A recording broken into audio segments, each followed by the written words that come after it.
Il existe autant de setups de pratique qu'il y a d'équipes de football. Oui, la plupart du monde vont pratiquer du mardi au vendredi, mais il y en a qui ont un break le mercredi, il y en a qui pratiquent le lundi. Puis au travers de tout ça, comment tu fais pour placer tes trainings? C'est ce qu'on couvre durant l'épisode. On va faire un review des différentes setups de semaines d'entraînement qui incluent tes pratiques et comment optimiser tout ça. Stay tuned!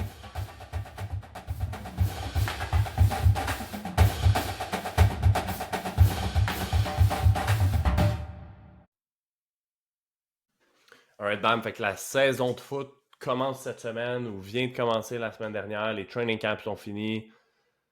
Là, c'est le temps de la saison de foot. C'est là que ça devient sérieux. C'est là que ça devient for real. Qu'est-ce qu'on fait avec notre training? Parce que les équipes sont entourées, man, avec du foot. Là. Les gars, ils ont des pratiques, ils ont des games, ils ont ci, ils ont ça. Mm-hmm. Il y en a qui veulent pas trop train parce qu'ils veulent pas se fatiguer pour les pratiques, pour les games. Moi, personnellement, je pense que tu devrais lift in season. Qu'est-ce que tu fais, man, avec le gym in season? Yeah. Aujourd'hui, je veux qu'on parle du gym. Je veux qu'on parle de all things training que tu peux faire alentour de tes pratiques de foot, fait que dans la semaine. Puis je veux qu'on termine en faisant une semaine type pour vraiment que je donne jour par jour, OK, tu pourrais faire tel type d'entraînement, lifter avec plus de volume, par exemple, lifter avec en force, en power, quand est-ce que tu le fais dans ta semaine, pour que le monde qui nous écoute puisse terminer l'épisode, ça ait pris une coupe de notes et que ce soit vraiment actionable. Les premiers principes, là, tu l'as dit, tu devrais t'entraîner une season. À condition que tu te sois entraîné ça off-season. Si tu t'es pas entraîné du off-season, puis tu te dis, OK, c'est bon, la saison est là, puis c'est le temps de baller, puis c'est là que c'est important, je vais lift in season. OK, bonne idée, mais si tu n'as pas lift du tout du off-season, tu vas juste être sore, puis ça va juste te raquer, tu vas juste pas être bien. Désolé, mais attends le prochain off-season pour commencer. Pour ceux qui ont des. T'as raté le bateau. T'as raté le bateau, je suis désolé. Je suis désolé, mon gars. À l'an prochain. Puis, ça arrive encore d'ailleurs. Là. Au moment qu'on record, on est, on est en fin juillet, mi-juillet. Il reste un mois de off-season. Il y a des gars qui m'écrivent pour dire Hey, Coach Bam, je sais pas quoi faire avec mon training, peux-tu m'aider? Je suis fin, là, je suis gentil avec eux. Mais je leur dis réécris-moi en novembre. Parce que c'est pas le temps de penser à ça. C'est fin, ça.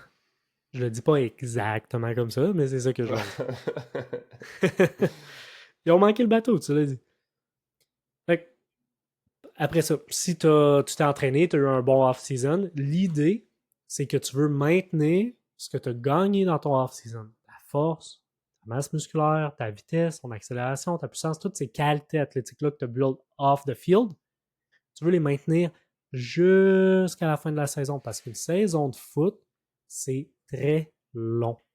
Tu ne peux pas avoir une période classique de taper ou d'affûtage, une période où est-ce que tu prends un mois, que tu diminues tranquillement ton volume pour peak en début de saison, comme tu le ferais pour un événement de track, par exemple, ou n'importe quel autre sport où est-ce que ta performance compte vraiment être une petite fenêtre. Parce que il va falloir que tu performes semaine après semaine après semaine après semaine pendant des mois et des mois. Fait que tu ne peux pas avoir cette perspective-là. Nous, avec notre training, on se rend jusqu'à presque au début du training camp. En août, on a une petite période de break quand même, juste pour se préparer au load en août, qui va être vraiment plus haut. Mais on se rend là, jusqu'à la toute dernière semaine avec un training intense, puis même que notre dernière semaine du training d'été est une de nos plus intenses. Là. Ah ouais. Quand tu parles d'intensité, tu parles de l'intensité de poids ou la charge d'entraînement, le volume, comme. Un Qu'est-ce que tu mix veux des dire deux. quand Un mix des deux. Donc, l'intensité en termes de charge de poids ou de power output est définitivement dans les plus hautes, dans les semaines où est-ce que ça va être le plus haut dans l'année. Puis le volume va aussi être relativement élevé. Ce ne sera pas nécessairement la semaine avec le volume le plus haut, mais si on fait le volume multiplié par l'intensité en pourcentage, c'est dans les semaines où la charge totale est dans les plus hautes. Assurément. Assurément. Parce qu'on veut en profiter jusqu'à la fin pour aller pousser, push the needles au maximum pour aller chercher le plus d'adaptation possible jusqu'à la toute fin. Interesting. Interesting. Fait OK. que- Puis même quand le training camp commence, nous, à Limoilou, de la façon qu'on structure, on va avoir des team training de schedule au travers du training camp pour continuer d'avoir un genre, une stimulation, avoir des stimuli, point de vue, whatever qu'on va vouloir entraîner à ce moment-là, en tant qu'équipe. OK? Fait OK. que nous, on le structure dans l'équipe. La plupart du monde vont devoir le faire de façon autonome Mhm. parce qu'il n'y a pas beaucoup d'équipes qui vont planifier des team workouts durant le training camp ou même in-season. Donc, il faut que tu le fasses probablement par toi-même in-season. Puis ton objectif, c'est de maintenir ce que tu as build durant loff season jusqu'au playoff. OK? J'ai déjà entendu quelqu'un sur Instagram ou d'autres coachs dire que si tu partais avec le mindset de maintenir, comme je viens de le décrire, tes acquis, plutôt que de continuer de build ta force ou ta puissance dans le gym, tu pars avec un step behind. As-tu déjà entendu ça? Absolument. Puis toi, tu penses quoi de ce saying-là? Moi, je suis débattu. Je connais ton opinion sur le sujet. On en a parlé, puis la conversation qu'on a eue là-dessus l'an passé a fait évoluer ma réflexion sur le sujet. Fait qu'il y a un moment où est-ce que j'étais d'accord avec le saying de comme tu devrais strive to gain in season. Mhm. En date d'aujourd'hui, tu vois, je suis débattu puis j'ai hâte de t'entendre sur le sujet. Je suis curieux de savoir si tu penses que c'est possible de progresser pendant la saison ou il y a plusieurs façons de le voir, puis honnêtement, je le sais comme pas. Puis j'aimerais ça me refléter à mon expérience personnelle, mais j'étais tellement défoncé, puis j'ai tellement eu de blessures dès les débuts de Mhm. saison que, man, lift des weights, c'était comme. Je le faisais, mais c'était tough. T'sais. Yeah. Fait que c'est sûr que c'est pas là où je faisais énormément de progrès, mais je me remets en des situations où est-ce que j'étais en santé pendant que je jouais, puis est-ce que c'était comme le off-season où est-ce qu'à toutes les semaines je voulais battre un PR? Pas nécessairement. Par contre, si, je sais pas, moi je faisais un shoulder press la semaine 2 de la saison, mais la semaine 3, peut-être que j'essayais de rentrer 5 livres de plus à bord pour le même nombre de reps. J'essayais quand même de progresser. Je sais pas si je faisais la bonne chose, je sais pas si ça a eu un impact sur toutes les blessures que j'ai eues. Euh, J'aimerais croire que c'est possible de gain, mais je suis conscient que le stress que ça apporte, avec tous les autres stress de football, de contact, de ci, d'école, de tout ça, rend ça très, très, très difficile. Mhm. Fait On que je sais va, pas. on va nuancer et déconstruire ça en plusieurs parties. La première chose qu'il faut comprendre, c'est que pour maintenir ta force, ta vitesse, ou même ta masse musculaire, tu peux le faire avec une fraction de ton volume d'entraînement normal. La Ça, je le fraction vois. précise, ben, ça va dépendre à qui tu demandes. Ça va dépendre d'un paquet d'affaires, ça va dépendre de ton historique d'entraînement. J'ai déjà entendu des histoires comme 25% de ton volume d'entraînement normal va être suffisant pour maintenir ta force, Mhm. whatever. Le pourcentage précis ne m'intéresse pas tant. Ce qui m'intéresse, c'est de savoir que tu n'as pas besoin d'une tonne de volume pour maintenir Absolument. Puis ça, je tous le tes vois acquis. là dans mon training. On en avait déjà parlé un peu de ce que je faisais en training, Mhm. là, vu que je cours plus. Puis réellement, je te donne un exemple, là, je fais 2 full body, un upper body dans la semaine. Puis je réussis à comme. Je veux dire, je perds pas de masse musculaire, là. Je perds pas de rien. Non, Puis, exact. le volume que je fais de lower body, je sais pas moi, le lundi, je fais, je fais genre 15 reps de squat. Puis le vendredi, je fais 15 reps de trap bar deadlift. Puis c'est mon That's it. volume de quad work la semaine. Je rajoute un petit Uh-huh. peu de glute hammer, de Nordics, puis un peu de good morning, mais that's it. Je veux dire, mon volume, 15 reps, c'est rien. Il y a du monde qui font ça à une série. Moi, ben, c'est ça, mon workout. En tout, c'est combien de séries? Parce que c'est une chose de le calculer en reps. Il faut probablement plus le calculer en séries. Parce que si tu fais moins de reps, l'intensité va être plus haute. Ouais, Donc, ta série devra avoir une stimulation similaire à si tu mets ouais, moins de charge, mais tu fais plus de reps. ouais, ouais. Ben, tu vois ce que je fais en ce moment. Le lundi, je fais back squat, je fais 4 séries, fait que je fais 7, 5, 3, 1, Mhm. sans me rendre à l'échec. Puis après ça, je fais 4 séries de 6 à 8 de Good Morning. Puis le jeudi, je fais 7, 5, 3, 1 de Trap Bar Deadlift. Puis 3 séries de 6 Nordics. That's it. C'est ça mes jambes de la semaine.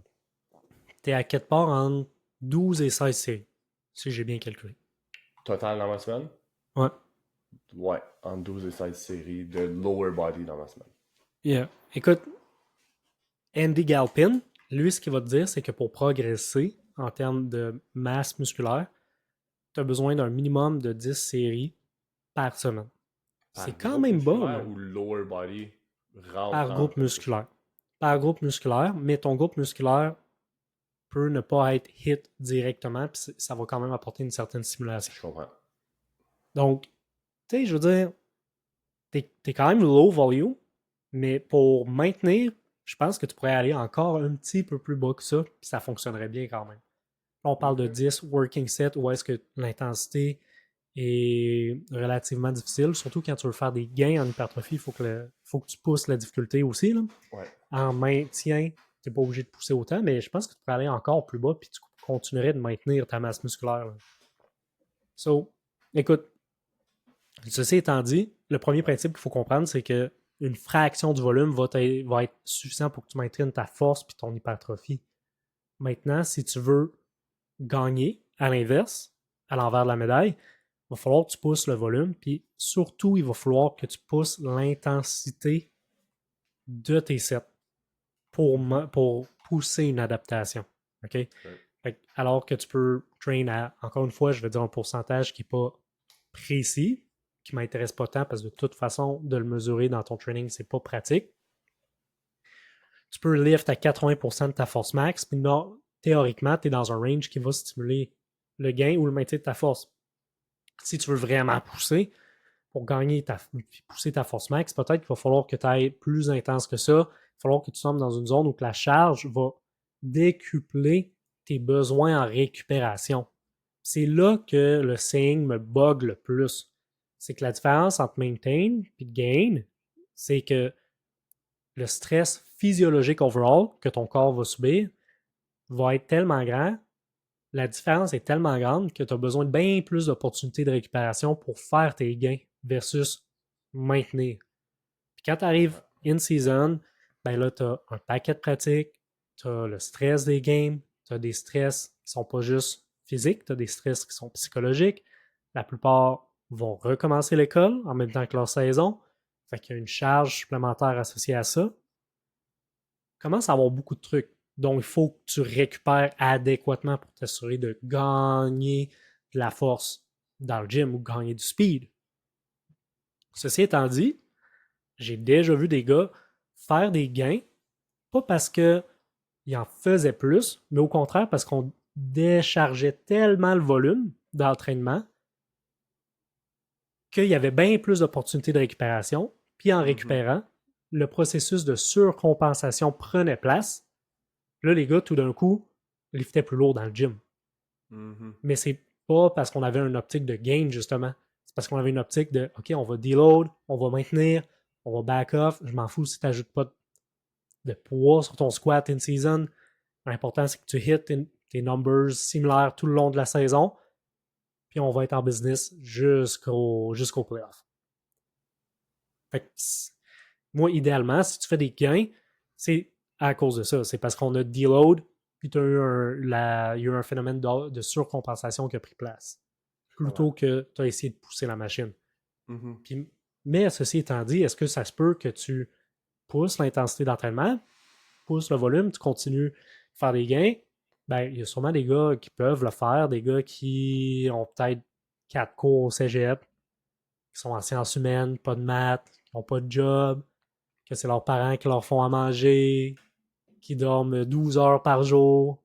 Je veux dire, théoriquement, il n'y a pas une charge de travail insurmontable. Théoriquement. Je comprends. Mais moi, point de vue performance, ce qui m'intéresse, c'est que tu bases sur le field. Yeah. Fait que, assure-toi de mettre tous tes chips de ce côté-là. OK. Cool. So, ça, c'est pas mal les principes, OK, de base. Dernière affaire, là, c'est idéalement, là, oui, tu peux diminuer l'intensité pour maintenir ta force ou ta puissance, mais si tu peux la garder le plus haut possible sans que ça soit trop exigeant, le mieux ça va être. Fait que par exemple, tu fais un power clean dans ton training, puis l'instruction, c'est que tu le fais à 8 sur 10 de taux de perception de l'effort. Mais si les charges feel light cette journée-là, puis que tu es capable de loader plus, mais que tu gardes ton target de 8 sur 10 de taux de perception de l'effort, puis que tu es capable de loader plus, mais fais-le. Tant que tu ne dépasses pas ton 8 sur 10. Fait que comme tu peux pousser, puis si tu veux pousser, tant que tu ne tombes pas dans une zone qui est trop exigeante en termes de taux de perception de l'effort. OK. Tu diminues le volume, tu suis ce principe-là, tu priorises aussi tes performances sur le field, puis tu vas vraiment être en business. Puis, juste pour que ça soit vraiment clair, là, on va y aller un peu jour par jour dans une semaine typique là, de football. OK. Commençons dans ce cas-là pour une semaine typique. Disons que la game est le samedi parce que c'est ce qui est le plus Ouais. commun, là, je pense, au Québec. Il y en a qui jouent. Man, on jouait le dimanche, puis ça faisait chier. Là, mais la plupart des games sont le samedi, des fois le vendredi soir, mais prenons pour acquis que la game est le samedi, puis après ça, on construit une semaine à partir de là. Est-ce que, toi, dans la façon dont tu le vois, c'est niaiseux, mais est-ce que tu pars, OK, ben game day, c'est le samedi, fait que je décortique à l'envers, fait que, OK, ben si ça, c'est le samedi, vendredi, je fais ci, je fais ça, ou la game est le samedi, fait que à partir de dimanche, ma prochaine semaine commence? Je le décortique de cette façon-là. On part du game day, puis ensuite on déroule la semaine. Okay. Parce que l'idée, c'est que le samedi, c'est la journée où est-ce que ta performance compte le plus, c'est la journée que tu veux optimiser. C'est aussi une fenêtre d'opportunité de grouper des stresseurs. Donc, ce principe-là, c'est de dire que, OK, j'ai une game, c'est stressant, il va falloir que j'en récupère, mais au lieu de tout de suite prendre un repos le lendemain, ou même la journée même, ça se ferait, tu vas prendre un entraînement, tu vas le coller proche pour garder ta fenêtre de récupération, où est-ce que tu vas être off, où est-ce que tu vas chill, le plus intact possible. Fait que c'est pour ça aussi, entre autres, qu'il y a des. Mais super simple. Tu as sûrement vu passer sur IG qu'il y a des gars NBA puis un peu NFL aussi qui s'entraînaient game day, mais après la game. Ou il y a du monde qui s'entraîne des fois game day avant la game. Ouais. L'idée, c'est que tu prends le stress de ta game physiologique, tu prends le stress de ton training, tes groupes ensemble, puis ton dimanche complet, il est off, off, off, off. Okay, par exemple. Un peu le même principe pourquoi l'été, si tu avais un 2-a-days à faire, tu disais, bon, mais regarde, je vais sprint puis je vais faire mes legs la même journée pour être off my feet le lendemain puis pas les séparer. Exactement. Exactement. Ou un format que j'utilise souvent quand j'ai un gars qui s'entraîne 6 fois semaine, qui fait 2 sprints, 2 upper, 2 lower. Mais au lieu d'alterner sprint, upper, lower, et ainsi de suite, je colle le sprint et le lower body le plus possible ensemble. La journée du upper body, on donne un break aux jambes le plus possible. Ouais. On groupe les stresseurs ensemble. De façon pratique, la plupart du monde, ils vont pas pouvoir lift game day. Peut-être que le samedi, la game est le soir. C'est moins pratique. Fait que la plupart des gars que je coach ont un entraînement à faire le dimanche. Puis ce que je leur dis, c'est fais-le le plus tôt possible dans ta journée pour avoir peut-être une demi-journée, 3/4 de journée off le dimanche. Parce que la plupart des équipes, le lundi, c'est une journée où est-ce que tu as juste des meetings, peut-être un walkthrough, peut-être un petit cours de piscine, là, récupération. Fait que ça va être une journée normalement dédiée à la récupération. Fait que dimanche, le plus tôt possible, premier lift de ta semaine. Fait que si je te suis, t'es pas supposé virer une brosse après la game, faut que tu te lèves le lendemain matin pour faire ton workout. Si tu veux virer une brosse, je te dirais pas de le faire ou non. Si tu me demandes si c'est optimal pour ta performance, même si ta game est la semaine d'après, je te le dis tout de suite, non. Mais si tu veux le faire, c'est correct, fais-le. Et quand tu te lèves le lendemain, va faire ton lift pareil. Est-ce que ça vient avec des risques de s'entraîner dans un état vraiment de fatigue où t'es vraiment pas à ton meilleur? Est-ce que, si c'est le cas, là, je me dis, man, on vient de battre une grosse équipe, grosse game, on sort entre boys, puis le lendemain matin, je vais aller m'entraîner, je vais le faire pareil, mon workout. Ouais. Je devrais-tu faire attention avec soit au volume ou à l'intensité ou au choix de mouvement que j'ai cette journée? Oui, mais dans les trainings que moi je vais te recommander, ça ne devrait pas être des entraînements qui sont à risque de base, même si tu es un peu plus fatigué. Puis tu devrais avoir la possibilité d'ajuster le volume ou l'intensité, ou peut-être les deux de chacun de tes entraînements pour réguler ton niveau d'énergie, réguler la charge que tu as à chaque journée en fonction de ton niveau d'énergie. Par exemple, je vais te dire le dimanche, OK, tu vas me faire 1 à 3 séries. Ben, si tu as verré une brosse, vas-y pour une série. Ça va être plus safe. Prends une charge que tu sais que tu es capable de contrôler. Idéalement, ça va être dans un mouvement. Tu vas utiliser une machine parce qu'il n'y aura pas de risque que tu te droppes un dumbbell sur la noix parce que tu es trop hangover. Et ça va être safe. Fait comme, yeah, oui, il y a des façons de l'adapter. Mais comme, de base, cet entraînement-là, c'est un entraînement où est-ce que tu vas utiliser le plus de range of motion possible pour garder une stimulation sur tes fibres musculaires de plus grande qualité possible, et pour aussi aider à maintenir ta mobilité durant toute la saison. C'est un type d'entraînement aussi qui risque de créer le plus de soreness. Donc, c'est pour ça qu'on le met le plus loin de la game possible. Plus loin de la prochaine game possible. OK? Fait que normalement, plus de range of motion, un peu plus de rep, un peu plus de tempo contrôlé, c'est ce qui risque de créer le plus de soreness. C'est pour ça qu'on le met le dimanche matin. C'est aussi un type d'entraînement qui risque de mieux stimuler l'hypertrophie ou d'optimiser ton maintien de l'hypertrophie. Donc, c'est un training où est-ce que je veux pas que tu mettes l'eau nécessairement, mais je veux que tu fasses un peu plus de reps, que tu ailles chercher une certaine pompe, que tu as peut-être un peu plus de séries totales que tes autres journées. C'est ton gros workout de muscle size la semaine. C'est le workout qui ressemble le plus à un training de bodybuilder que j'ai jamais donné à faire ever. C'est ces entraînements-là. C'est des full body workouts aussi. Fait qu'on va hit les legs, on va hit le chest, on va hit le upper body. Puis, as-tu des exemples de mouvements que tu intégrerais là quand tu parles de full range of motion? Peut-être un mouvement d'upper, un mouvement de lower? Yeah, écoute, peu importe le mouvement, tous les mouvements se modifient pour aller chercher un max range of motion, mais un de mes préférés serait un bench press incline avec des dumbbells, avec une pause at depth. Donc, par exemple, tu sets ton banc, tu as un petit incline, comme ça, tu vas chercher un plus grand stretch, mais un plus grand range of motion au niveau des pecs en partant. Et en prenant une pause at depth, tu t'assures de descendre le plus bas possible. Fait que, tu sais, c'est quasiment comme un stretch actif, mais tu rajoutes de la force et du contrôle là-dedans. Tu vas être capable de loader quand même. Okay. Lower body, un RDL serait vraiment un bel exemple où est-ce que tu viendrais chercher beaucoup de longueur au niveau de tes hamstrings. Mm-hmm. Puis à ce moment-là, quelqu'un qui aurait super mobilité, super contrôle sur un RDL, tu pourrais même probablement te rendre à un déficit RDL. Tu pourrais te rendre jusqu'à un déficit RDL. Une de mes façons préférées de le planifier, c'est j'ai au gars, hey, tu peux juste mettre des plates de 25. Comme ça, tu vas gagner une coupe de pouces. Tu n'as pas besoin de plateforme ou d'un setup qui te fait chier. Si le gars est encore vraiment souple, il est comme hey, c'est facile, coach, on va élever les orteils. Il y a un paquet de modifications que tu peux faire. Puis écoute, moi, je le fais en fonction de chaque individu, ce qu'il a besoin, ce qu'il m'a démontré, qu'il est capable d'aller chercher. Là. Parce que pour une personne normale, un RDL normal ou même un deadlift normal, ça va peut-être déjà être avec son max range of motion. Mais pour moi, une bonne souplesse, il faut que je lève mes orteils, il faut que je mette des 25s. Cool. Ensuite, fait que that's it for Sunday. On fait quoi le lundi si on a joué le samedi? Idéalement, lundi, étant donné que c'est la journée de meetings, c'est la journée de huddle classique, moi je te dis, c'est une journée de récupération.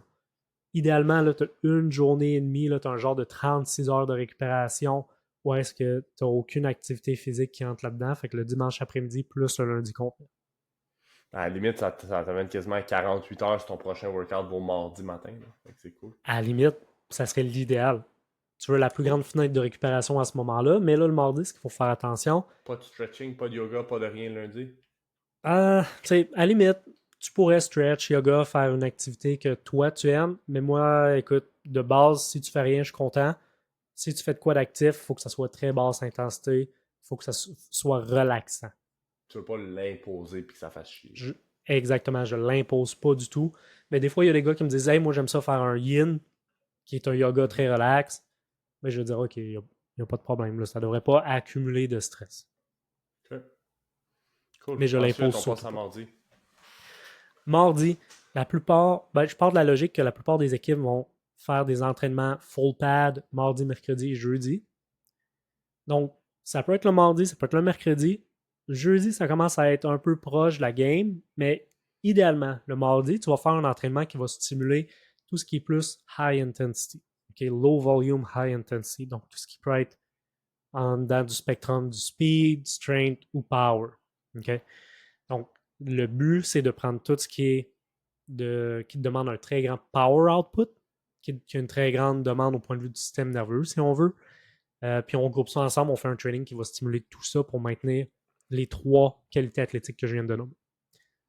Ma séance préférée, okay, que j'aimerais que tous mes athlètes fassent, c'est tu fais ton mardi le plus tôt possible, tu commences sur le field ou sur le track indoor s'il commence à faire froid, puis tu commences avec une routine de sprint où est-ce que tu vas avoir ton warm-up, tes activations, tes drills de vitesse, des trucs qui vont stimuler la stiffness au niveau de tes chevilles pour garder un bon sprint, garder une bonne impulsion, un petit peu de saut, un petit peu de bounding pour terminer l'activation, pour ensuite transitionner vers des sprints. Des sprints à haute intensité, donc pas en compete, pas nécessairement timing, mais une haute intensité qui vont te permettre de continuer de stimuler ton accélération, ton top speed surtout. Okay? Pourquoi? Donc, sans nécessairement pousser le volume à fond, je veux que tu continues de stimuler tes sprints longs jusqu'à peut-être 60 verges. Pourquoi est-ce que tu ferais des sprints et des accélérations dans ton training si dans ta pratique de ton sport et dans les games, tu en fais déjà? Des accélérations de qualité, tu vas en faire dans ton sport. Tu vas faire en game, mais à partir du plus que tu avances dans les distances, moins d'opportunités que tu as de travailler ces longues distances-là, donc ces vitesses max là, qui sont plus hautes, ou ton top speed. Okay? En pratique, les intensités, les efforts sont vraiment contrôlés. Puis la plupart des actions de football on va se le dire, vont être en bas de 40-30 verges. Là. Tu vas faire une accélération, tu vas faire un tackle, une course, ça va essayer de bouncer, puis boum, le tackle va se faire, tu vas peut-être arriver en poursuite. Les jeux où est-ce que tu vas atteindre ton top speed sont rares, mais ils vont arriver. Puis quand ils arrivent, ils sont hyper importants. Fait que c'est peut-être un jeu de poursuite. Si tu es en defense, où est-ce que le running back a escape, puis ça prête à faire un touchdown. Fait que là, c'est hyper important que tu le rattrapes pour l'empêcher de scorer, justement. Pour que tu aies une drive de plus pour pouvoir arrêter l'offense. Puis offensivement, ben, c'est l'inverse. C'est peut-être un receveur qui a brisé un tackle puis qui a énormément d'espace downfield.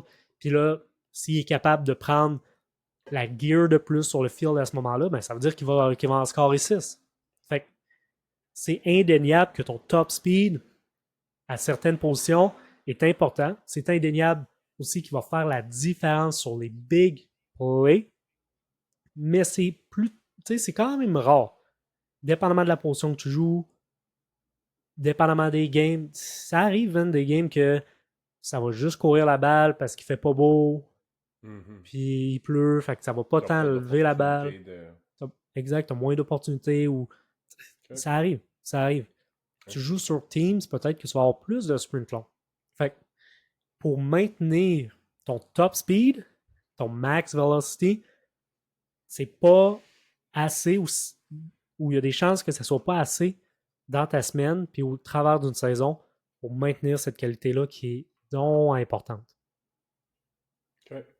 Fait que speed sur le field, fini dans le gym, strength, power, c'est une journée où est-ce que là, l'intensité est haute, tu lèves lourd, tu lèves explosif. Tantôt, tu parlais d'un exemple d'un power clean, c'est probablement cette journée-là. Si tu fais un power clean une season, c'est probablement cette journée-là. Exact.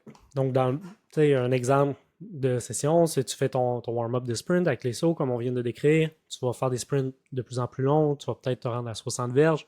Tu n'as pas besoin d'en faire une tonne. Tu en fais un ou deux. Haute intensité, bien fait. T'es good. Fait qu'en dedans de 40 minutes, tu peux être done avec ton activation, ton warm-up et tes sprints. Puis en dedans de 30 minutes, tu peux être done avec tes lifts. Fait que tu t'en vas dedans, dans ton facility, tu vas au gym. Moi, ce que je te conseillerais de faire à ce moment-là, c'est prendre un mouvement de lower body qui implique une très grosse masse musculaire, par exemple un deadlift. Puis quand tu warm up pour faire ton deadlift lourd, fais des séries de high pull, puis plus que tu mets de charge, tu commences à faire des low pull, puis tu vas hit peut-être une série lourde de deadlift, that's it. Après ça, tu vas faire un heavy lift pour le upper body push, upper body pull, 1 à 3 séries, la job va être faite. Cool, I like it. I like it. Cool. Idéalement, tu fais ça le mardi, okay, pour te laisser quand même le plus de temps possible pour récupérer avant ta game. Mercredi, jeudi, tu as tes practices en pad. Je te dirais, côté training, la job est presque terminée. Fais tes devoirs. Fais tes devoirs, fais ton tape, focus sur le foot. Vendredi, je pense que je connais pas une équipe que la veille d'une game day font pas le fameux walkthrough special teams, juste en gilet, juste en casque, puis review leur play en marchant. Il y a des équipes qui font maintenant des... ils appellent ça, je pense, des fast-paced practice ou des affaires comme ça la veille des games. OK. J'en vois quelques-unes. Là, Ben, c'est une pratique où est-ce que c'est juste un genre de high tempo la veille de la game. pas de contact, mais coupe d'accélération, pas beaucoup de temps. Ben, ouais. Je trouve ça intéressant parce que je pense que pour être optimal game day, tu veux faire une genre d'activation la veille. Ça va dépendre un peu de chaque personne. Tout le monde va réagir un peu différemment à ce type de workout-là. Mais idéalement, tu fais ton walkthrough, tu t'en vas dans le gym après, tu fais une coupe de box jump, une coupe de med ball throw, juste pour réveiller, si on veut, ton système nerveux. Puis ça peut avoir un effet de potentiation qui va t'offrir jusqu'au lendemain, game day, fait qu'en dedans de 24 heures idéalement. Fait que par exemple, tu finis ta journée à 5-6 heures, tu vas faire ce lift-là, ta game le lendemain à 13 heures, ça sera un bon timing. Mm-hmm. Puis l'idée, c'est pas nécessairement que ça va augmenter tes performances durant toute la game, mais ça risque de t'aider à faire tes premières drives plus light up, plus rapidement, si on veut. Il y a quand même, tu sais, c'est quand même fréquent qu'on entend parler de gars qui ont de la difficulté à s'activer sur les premiers jeux, qui se sentent un peu sloppy, lourds, surtout quand il fait chaud, qui ont de la misère des fois à tomber dans une zone hyper activée. Souvent, c'est soit de ce côté-là ou de l'autre bord, ou que le gars il est trop activé, puis là, il est trop prime. Yeah. Et ça m'est arrivé souvent de coacher des gars qui avaient de la difficulté à comme get started sur le premier snap. Fait qu'on a essayé des genres de workouts dans ce style-là. Il y a même des sprinters qui vont faire des workouts la veille de leur meet, ou est-ce qu'ils vont lift super lourd, mais comme une rep, un range of motion très très très court pour éviter d'être sore, style un squat from pins, super lourd. Puis that's it, le lendemain, ils sont prêts pour leur sprint day, ou même la journée d'un sprint.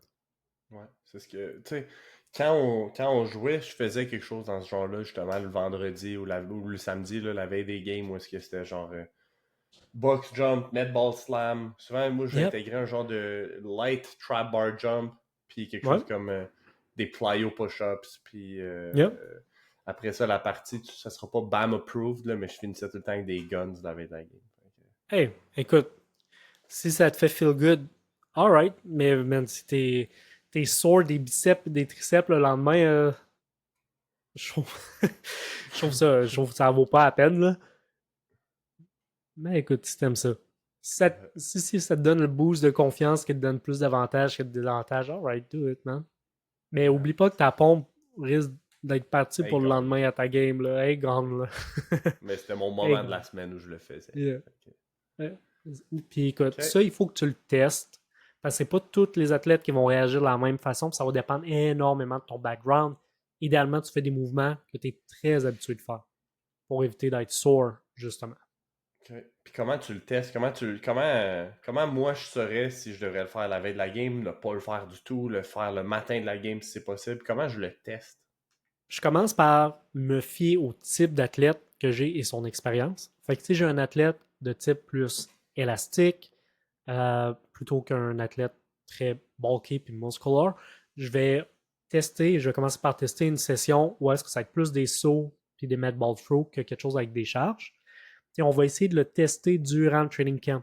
Durant le training camp, c'est pas rare qu'une équipe va avoir une journée de scrimmage intra-équipe, une game de pre-season avant d'embarquer dans la saison. Fait que ces 2 semaines-là, c'est des opportunités pour le tester. Tu peux le faire avant une grosse pratique ou whatever dans ton training camp. Comme ça, tu vas savoir de quelle façon tu réagis.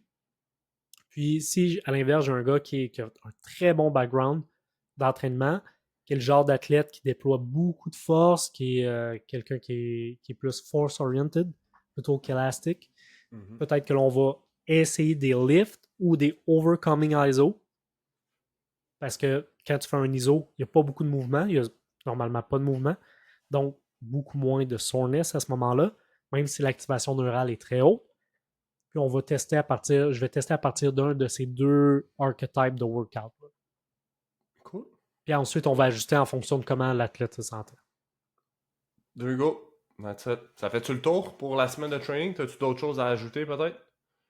Non, that's it. Après ça, tu arrives game day. Puis normalement, game day, moi, je recommande rien de spécial en termes d'activation ou autre. Tu as déjà un warm-up. Normalement, l'intensité émotionnelle de la game devrait t'amener à la bonne place. Puis la job est faite. Très juste à balle. Puis tu gardes ça jusqu'au playoff. Puis au playoff, tu fais la même affaire. Peut-être que tu droppes le volume pour être sûr d'être fresh, mais tu fais la même affaire. I like it. Good stuff. That's a wrap. That's it. That's a wrap. Peace. Si tu t'es rendu jusqu'ici, un énorme merci pour ton écoute. Hey, puis si tu veux nous donner un coup de main, il y a une chose gratuite, facile que tu peux faire. Va nous laisser un review, soit sur Spotify, Apple Podcasts ou YouTube. Va nous mettre un petit commentaire pour nous dire à quel point tu apprécies le podcast. Ou tu pourrais même le share à quelqu'un que ça pourrait intéresser. Puis si tu trouves que ça prend trop de temps, hey, no worries, tu peux toujours nous laisser un 5-star review puis sans dire un mot.